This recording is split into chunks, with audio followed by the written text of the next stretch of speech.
We are together, and through this, we will survive. Hey there, ladies and gentlemen. Today we will be reviewing the Transformers Age of the Primes Studio Series TF1 Sentinel Prime. In the 2024 animated feature film Transformers 1, Sentinel Prime, more accurately known as Sentinel, a false prime, serves as the main antagonist. He is presented as the sovereign leader of Cybertron and the ruler of Iacon City, revered by many for decades. Formerly the chief advisor to the 13 Primes, Sentinel betrays and murders them in a brutal ambush, usurping their authority for his own gain. He deceives the populace into believing he is the last surviving Prime who saved Cybertron, while secretly collaborating with the malevolent Quintessons in exchange for Energon. Using his power, he strips newly activated protoforms of their transformation cogs, relegating them to grueling labor as miners, effectively enforcing a caste system to maintain control. He has a beautifully sculpted and detailed and painted head sculpt, which I am absolutely loving. Of course, he has the paint detail right here, right here, right here, some silver detail right here, right here, some gold right here, some blue paint right here. This is plastic. This is plastic. I believe the inside of this is plastic as well. Plastic as well.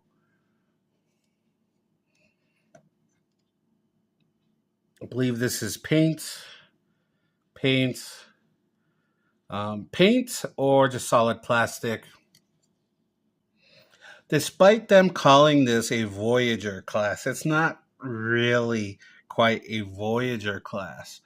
But regardless of that, the ingenuity, the complexity, and the overall denseness of the way the plastic feels is not cheap. Like, he feels like a well-made figure, despite him being a tad bit shorter than the so-called Voyager class that he apparently is. You know, all minor problems aside, etc., with the size and maybe a bit of lack of paint. Maybe he could have used some more paint. All that aside, I think they did a fantastic job with the likeness of this figure from the TF1 movie. I think they did a great job. And of course, you could always enhance these guys with things like toy hacks or buying upgrades, you know, for the weapons that were missed. Even though, to be honest, I don't think we should be having to do that, you know, essentially buying DLC packs for our figures. But I still think this is still pretty cool for what it is. Let's check out his articulation. He could move his shoulders out that far and hold a T pose. If you move both wings back just a tad bit, you could articulate the arm to do a full 360, and it is on a ball joint. Full 360 right here at the bicep. Bend at the elbow. No wrist articulation. No ab crunch, but you can move the waist a full 360. And then you can move the legs to get them to do a Van Damme, which he has a pretty sweet Van Damme right there. You can spin the thigh right above the knee, a full 360. Of course, bend at the knee. Got this deep toe bend because of the transformation. And then you got this tilt. He could kick this far up.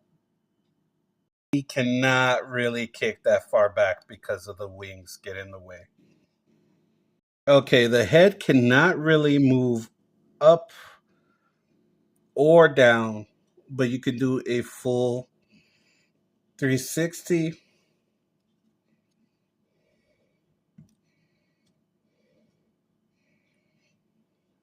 Here we have him in his combat mode or battle mode.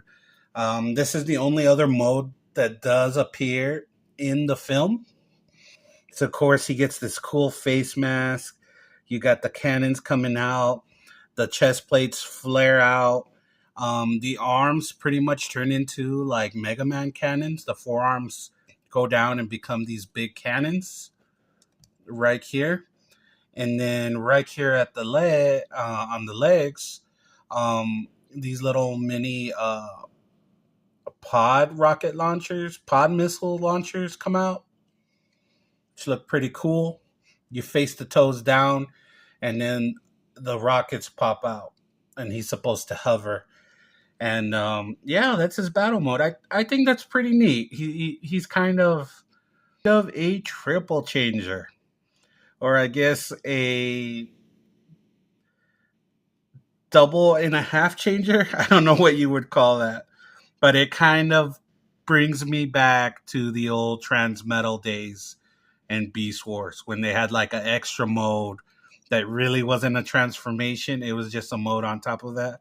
Yeah, that's what this reminds me of.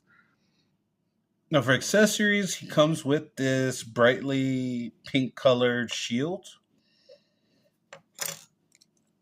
And then he comes with these two guns.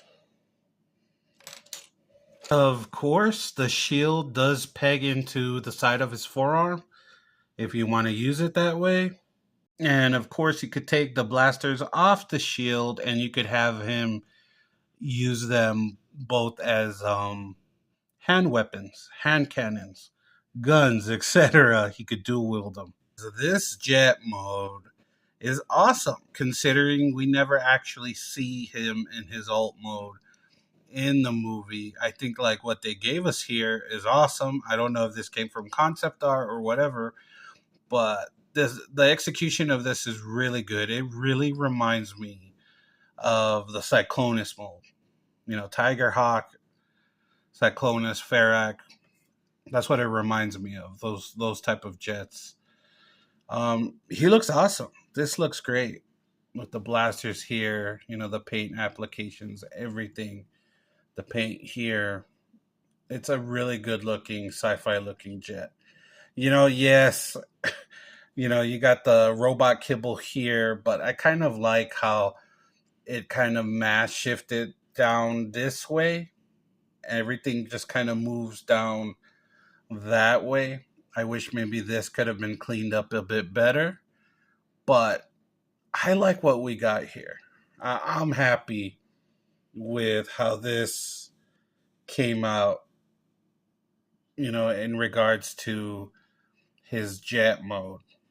Now, honestly, as good as this is, I still think his strongest mode is the robot mode. Because let's be honest, if you're a collector, you're going to display him in his robot mode or that battle mode, that battle mode, combat mode, whatever you want to call it, over this. Unless you have two copies. But yeah, this looks great. It looks great. Honestly, all three modes look awesome, but I still think his strength lies in the robot mode as far as his appearance goes. At least to me. Okay, for weapon storage in his alt mode, you want to get the shield and you want to peg in the two guns right here in front of the shield. And then what you're going to do is you're going to grab him, the jet, and you're going to plug this in right there.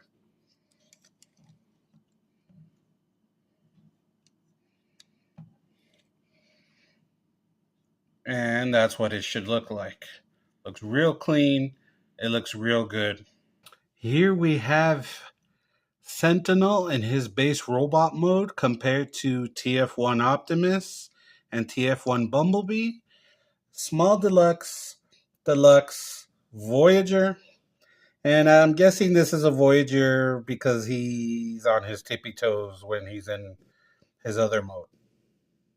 And okay, and the complexity. But even in base mode, he's taller than Optimus just by a smidge. But of course, they look great together, as they should. Here's his base robot mode compared to a actual Voyager sized height figure. I'll say this, in his battle mode, he is a lot closer to the so-called Voyager class than he is in his base robot form. But come on, he's basically tippy-toeing in this mode. But I wonder if this is why they justified saying this was a Voyager class. So you can get a good idea of the size of Sentinel in his ult mode. Here he is with TF1 Optimus and TF1 Bumblebee, who are both deluxes. And he, of course, is the Voyager. He's wider and he's longer, and he certainly feels denser than these two. And here he is with Tiger Hawk, since I mentioned him earlier. And they feel very similar, if I'm going to tell you the truth. I just feel like if you just flip these wings forward this way, they would look like they're the same type of model of jet. He looks really good, and this is a Voyager, of course. It's supposed to be a Voyager. It's like a small Voyager, honestly. Okay, let's wrap this video up. I think that this is the best figure that we've gotten out of all the TF1 figures so far. I was disappointed with Megatron. I was disappointed with Optimus. I think Bumblebee is decent. I can't really comment on Alita until I get her. And hopefully Alpha Trion, hopefully he will be as good as this figure. The only thing that did bother me was that I feel like he's a little bit undersized. But, when you have him in hand, he feels a lot heavier and denser than you think he would. He's definitely a lot more hefty than the Optimus or the Bumblebee, as he should. In weight, he feels like a Voyager. And he's not really Voyager size until you get him into that battle mode. Could he use more paint? Sure. But with the budget that they were working with, this was very good. This is a very good figure. Overall, cut to the chase, I really do think you should go out and grab this. I recommend it. I give it 2 thumbs up. And hopefully we get more figures from TF1, seeing as we're not going to get a sequel, which breaks my heart. But that's another video. That's another story. Anyways, guys, do all that good YouTube shit. Hit that like button and subscribe. Also, don't forget to tell a friend. And remember to smile, because the strongest can smile through it all. And I'll catch you guys in the next video. Bye-bye.